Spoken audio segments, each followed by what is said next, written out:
नमस्कार. मी श्रीकांत गंगाराम मांडवकर, मुक्काम पोस्ट पिंदवणे. गेली 35 वर्ष अंदाजे शेती हा व्यवसाय करतोय. पूर्वी भात शेती हा एकमेव व्यवसाय असल्यामुळे त्याच्यातून मिळणारं तुटपुंज उत्पन्न आणि निघणारा फायदा ह्याचा अभ्यास करून गेली 10 वर्ष मी सतत माझ्या या शेतामध्ये, जमिनीमध्ये विविध प्रकारची भाजीपाला, फळांचं उत्पादन असं घेत आहे. आज यावर्षी मी माझ्या शेतामध्ये कोबी, कलिंगड, फ्लावर, काकडी, कोलापावटा आणि कोवाळा, त्याचप्रमाणे झेंडूची फुलं, पालाभाज्या अशा विविध प्रकारची भाज्यापाल्या घेण्याचा प्रयत्न केला. आणि याचं मुख्य कारण म्हणजे कुठल्याही एखाद्या पिकातनं जर नुकसान होत असेल तर ते इतर आपण पिकं तयार केली असते त्याच्यातनं आपल्याला त्याचं उत्पन्न मिळू शकतं. आणि म्हणून हा मी प्रयोग केला. यावर्षी हा प्रयोग खूप मोठ्या प्रमाणात यशस्वी झालो आहे. मला चांगल्या प्रकारे कलिंगड, पावटा, कोबी आणि फ्लावर, त्याचप्रमाणे आता ओवाळ्यामध्येही चांगल्या प्रकारे मला उत्पन्न मिळणार आहे.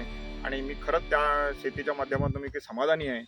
मी गेली 15 वर्षे या पिंदवणे ग्रामपंचायत सरपंच म्हणून कार्यरत असून मी कित्येक लोकांना सांगण्याचा प्रयत्न करतो की तुम्ही तुमचा इतर व्यवसाय सोडून तुम्ही शेतीकडे वळा.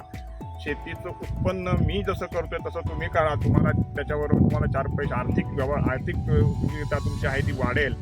तुम्ही इतर कुठल्याही मागण्या नसता किंवा मोलमजुरीपेक्षा जर शेतीकडे तुम्ही वळलात तर तुम्हाला 4 पैसे जास्त मिळतील. तालुका कृषी अधिकारी आत्मा अंतर्गत आत्मा या संस्थेकरता मी विविध प्रकारची अवजारं घेऊन आता आपल्याला शेतामध्ये माणसं कामाला मिळत नाही, पण तालुका कृषीच्या मार्फत मी विविध प्रत्येक अवजारं इथं घेतली आहे आणि त्याचा खूप मला आता मोठा फायदा व्हायला लागला आहे. भात शेतीचे म्हणजे भात कापणीचं सुद्धा यंत्र आहे, भात तोडणीचं यंत्र आहे. अशा यंत्रणामुळे आता मला माणसाची पण थोडी कमी गरज लागते. आम्ही स्वतः हे सगळं करू शकतो. त्यामुळे कृषी माध्यमात त्यांचाही मी अभिनंदन करीन की प्रत्येक शेतकऱ्याला प्रत्येक अवजारं कशी मिळतील ह्याचा त्यांनी खूप गावागावामध्ये जाऊन त्यांनी प्रयत्न केलेला आहे. मी लोकांना, शेतकऱ्यांना त्याची येणारा जो काय शासनाचा जो काही हे असतं अनुदानाचा, तो प्रत्येक शेतकऱ्यांना ग्रामसभेमध्ये सांगण्याचा प्रयत्न करतोय. आमच्या पिंदवण्यामध्ये, पिंदवणे वाडाजोनमध्ये प्रत्येक शेतकऱ्यांनी याचा लाभ घेतलेला आहे. मी असं पुन्हा एकदा सांगू शकतो की प्रत्येक शेतकऱ्याने आपली किमान 5-10 गुंठ्यामध्ये जेवढी जमायनास जागा असेल तिथं शेती करावी. जर माझं कोणाकडनं मार्गदर्शन हवं असेल तर ते मी नक्कीच त्यांना करण्याचा प्रयत्न करेन.